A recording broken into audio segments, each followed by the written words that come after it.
வணக்கம். திரையரங்கம் ஸ்க்ரீன் 7 இது ஒரு ஹாலிவுட் திரைப்படம். இந்த திரைப்படத்தினுடைய இயக்குனர் கெவின் வில்லியம்சன். இது ஒரு திடுக்கிடும் சம்பவங்களை கொண்ட திகில் திரைப்படம். இந்த திரைப்படத்தினுடைய ஆரம்ப காட்சியிலேயே ஸ்காட் மேடிசன் அப்படின்னு சொல்லி 2 பேர், ஒரு ஆண் பெண், இவங்க 2 பேரும் ஒரு கட்டிடத்திற்குள் நுழைகிறார்கள். அது பாலடைஞ்சு போய் இருக்கக்கூடிய ஒரு பங்களா. அந்த பங்களாவுக்குள்ளே இவங்க போகக்கூடிய காரணம் என்னென்னா, திடுக்கிடும் பல சம்பவங்கள் அங்கு நடைபெற்றிருக்கின்றன அப்படின்ற அந்த விஷயம் நல்லா தெரியும். அந்த பங்களாவின் உரிமையாளர் ஸ்டூ, அவர் பல தாக்குதல்களை கடந்து இப்போதும் உயிருடன் இருக்கிறார். அப்படின்னோடனே அவரை பார்ப்போம் அப்படின்னு நினச்சி அந்த கட்டிடத்திற்குள் இருவரும் நுழைந்து செல்கிறார்கள். அங்கு அவர்கள் இறக்க வேண்டிய சூழ்நிலை உண்டாகிறது. அங்கு பல திடுக்கிடும் சம்பவங்கள் நடைபெறுகின்றன. அதற்கு பிறகு இந்தியானா என்ற இடத்தில் ஒரு குடும்பம் நமக்கு காட்டப்படுகிறது. அந்த குடும்பத்தினுடைய தலைவி சிட்னி எவான்ஸ், அவருடைய கணவன் மார்க் எவான்ஸ், அவர்களுக்கு ஒரு மகள். அந்த மகளுடைய பெயர் டேட்டம். அமைதியான வாழ்க்கையை அவர்கள் ஒரு பங்களாவில் வாழ்ந்து கொண்டு இருக்கிறார்கள். அப்படி இருக்கக்கூடிய ஒரு சூழ்நிலையில் அந்த குடும்பத்தில் அவர்களே எதிர்பாராத பல திடுக்கிடும் சம்பவங்கள் உண்டாகின்றன. அவர்களுக்கு ஒரு தொலைபேசி அழைப்பு வருகிறது. தொலைபேசியில் பேசுபவர் தன்னுடைய பெயர் ஸ்டூ என்று கூறுகிறார். அந்த ஸ்டூவின் பங்களா தான் படத்தின் ஆரம்பத்தில் நமக்கு காட்டப்படும் பங்களா. அந்த ஸ்டூ தான் இப்போது பேசுகிறார். அவர் திடுக்கிடக்கூடிய ஒரு உண்மையை கூறுகிறார். உன்னுடைய மகளுக்கு மிகப்பெரிய ஆபத்தை நான் உண்டாக்கப் போகிறேன் அப்படின்னு சொல்லி அந்த குரல் வருது. அந்த குரல் வந்த உடனே தன் மகளை எப்படியாவது காப்பாற்ற வேண்டும் அப்படின்றதுக்காக அந்த தாய் அந்த குரல் கூறக்கூடிய இடத்திற்கு செல்கிறாள். அங்கு தன் மகளுக்கு எந்த விதமான கேடும் உண்டாகி விடக்கூடாது என்ற எண்ணத்துடன் அவள் அங்கு செல்கிறாள். அங்கு பல எதிர்பாராத சம்பவங்கள் உண்டாகின்றன. இளம் பெண்ணான டேட்டம் என்ற அந்த பெண்ணின் ஃப்ரெண்ட்ஸ் அங்கு ஒரு மர்ம மனிதனால் கொல்லப்படுகிறார்கள். அதை பார்த்து அந்த தாய் அதிர்ச்சிக்கு ஆளாகிறாள். அந்த மகளான டேட்டமும் கடுமையான அதிர்ச்சிக்கு ஆளாகிறாள். கோஸ்ட் ஃபேஸ் கில்லர் என்று அழைக்கப்படக்கூடிய முகக்கவசத்தை அணிந்திருக்கக்கூடிய ஒரு மனிதனால்தான் அத்தகைய சம்பவம் நடைபெறுகிறது. அதற்கு பிறகு அந்த மனிதனை விரட்டி சென்று என்று வரும்போது அந்த மனிதனுக்கு எப்படிப்பட்ட முடிவு உண்டாகிறது என்பதை நாம் காட்சியாக பார்க்கிறோம். அதற்கு பிறகு முகக்கவசங்கள் அணிந்த பல கதாபாத்திரங்கள் படத்தில் வருகின்றன. அந்த முகக்கவசம் அணிந்திருக்கக்கூடிய கதாபாத்திரங்களால் அந்த இளம் பெண்ணுக்கு ஒவ்வொரு தருணத்திலும் பல ஆபத்தான கட்டங்கள் வருகின்றன. தன் மகளை எப்படியும் அந்த முகக்கவசம் அணிந்திருக்கக்கூடிய நபர்களிடமிருந்து காப்பாற்றியே ஆவது என்பதில் மிகவும் தீவிரமாக இருக்கிறாள் அந்த இளம் பெண்ணின் தாய்.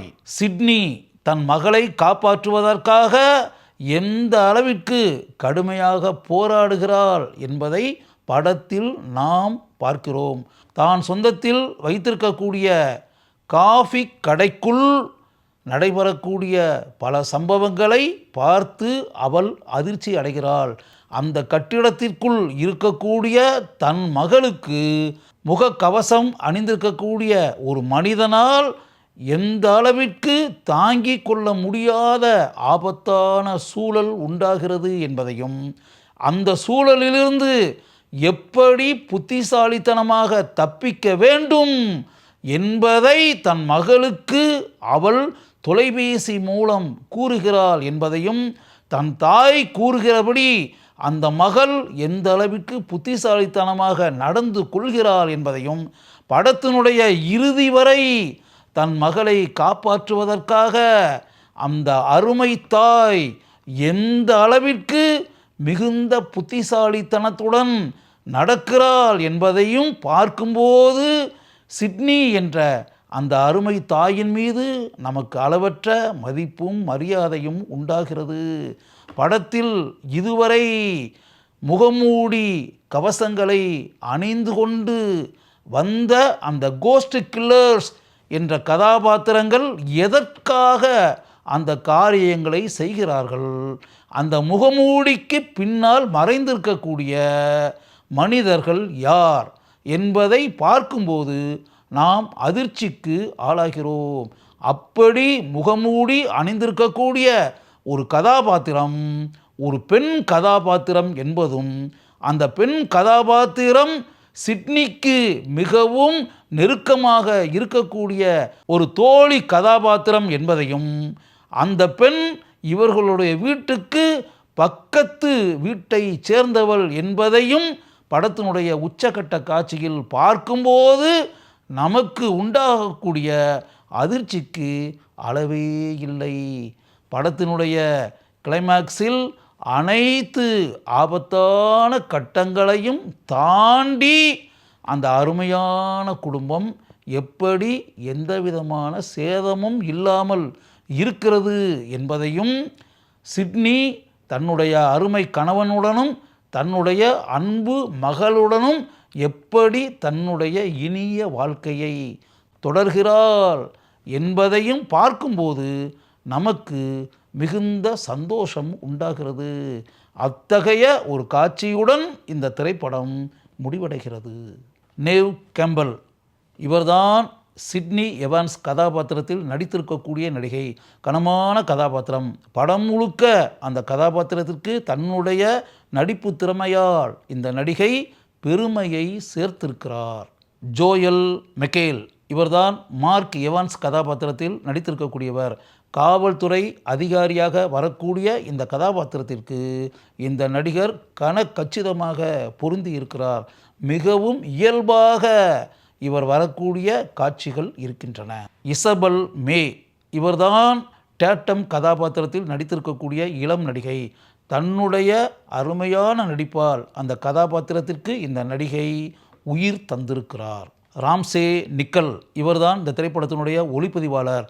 இரவு நேர காட்சிகள் அதிகமாக இருக்கக்கூடிய இந்த திரைப்படத்திற்கு இந்த சினிமாட்டோகிராஃபர் தன்னுடைய ஒளிப்பதிவு திறமையால் சிறப்பை சேர்த்திருக்கிறார். ஜிம் பேஜ் இவர்தான் இந்த திரைப்படத்தினுடைய படத்தொகுப்பாளர். ஒரு அருமையான படத்தொகுப்பாளர் இந்த திரைப்படத்திற்கு பணி புரிந்திருக்கிறார் என்பதை இந்த திரைப்படத்தின் காட்சிகளை பார்க்கும்போது நம்மால் உணர முடிகிறது. மார்க்கோ பெல்ராமி இவர்தான் இந்த திரைப்படத்தினுடைய இசையமைப்பாளர். திடுக்கிடும் சம்பவங்கள் நிறைந்திருக்கக்கூடிய இந்த திரைப்படத்திற்கு பின்னணி இசை பாராட்டப்படக்கூடிய அளவிற்கு இருக்கிறது. இந்த திரைப்படத்தினுடைய கதையோட்டத்திற்கு இவருடைய இசையமைப்பு பெரிய அளவில் துணை புரிந்திருக்கிறது. கெவின் வில்லியம்சன் இந்த திடுக்கிடும் சம்பவங்களை கொண்ட திரைப்படத்தை சிறிது கூட போரடிக்காத அளவிற்கு இயக்கியிருக்கிறார். இந்த திரைப்படத்தை பேராமவுண்ட் பிக்சர்ஸ் உலகமெங்கும் திரைக்கு கொண்டு வந்திருக்கிறது. ஸ்கிரீன் 7 என்ற திடுக்கிடும் சம்பவங்களை கொண்ட ஹாலிவுட் திரைப்படத்தை பார்க்க வேண்டும் என்று மனதில் நினைப்பவர்கள் ஒரு முறை இந்த திரைப்படத்தை பார்க்கலாம்.